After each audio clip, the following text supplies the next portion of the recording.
Now, the other thing that we can look at also, Jack, would you mind just standing on your left foot, please? Yeah, so just notice how you feel when you're balancing there.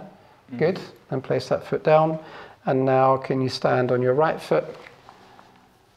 All right, now which one did you find was less stable? Bring your foot down.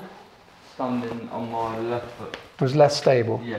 Okay, so what I'm going to do, if you square your feet up again, is I'm going to stimulate the retinaculum around Jack's left ankle. Now this would usually be 5 minutes worth of stimulation here.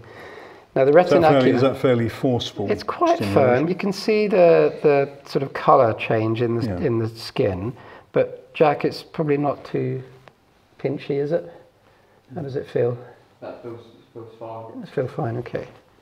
I'm sure Jack would kick me if it's too much.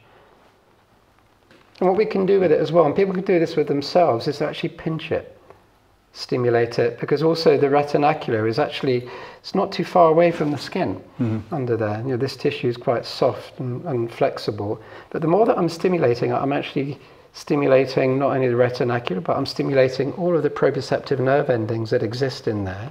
Retinaculum is running from the medial malleolus, yep, so the inner edge of the ankle, right the way round to the back of the heel structure. So we don't press between the medial malleolus and the calcaneus there because there's blood vessels and nerves. People don't like that. So we'll just do a little bit more. You okay with that, Jack? Yep. Good. It's a bit like an ankle sock of proprioception because the sole of the foot is also a large proprioceptive structure as well. Yeah. Okay. So Jack, I'd like you to stand now on your left foot. Do you find that it looks more, is that more stable for you? Yeah, that feels more stable. Yeah. So is that an effect that's going to last?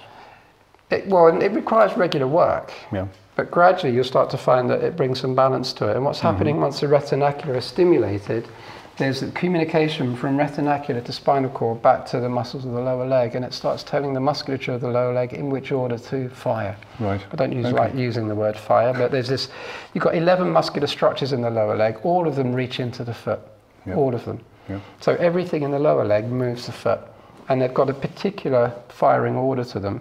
What we now know of the musculature of the lower leg is that a large percentage of them have got their origin from the crural fascia. Okay. So they're connected to the crural fascia, and then they connect into their intermuscular septa. So the muscles in the lower leg don't glide in their own compartments. They are connected to the compartment.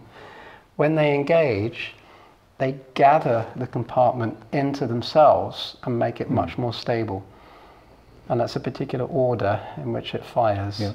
And then what Jack was finding, and most people will find it, is that the ankle becomes more stable.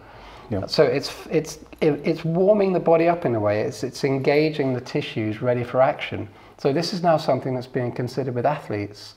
Before they do their thing on the sprint line, rather than bouncing up and down and doing all that warming up, to stimulate the retinaculum at the ankle, retinaculum around the knee, there's retinaculum at the groin, and so on. And that starts to inform the underlying tissues as to whether they're ready for something.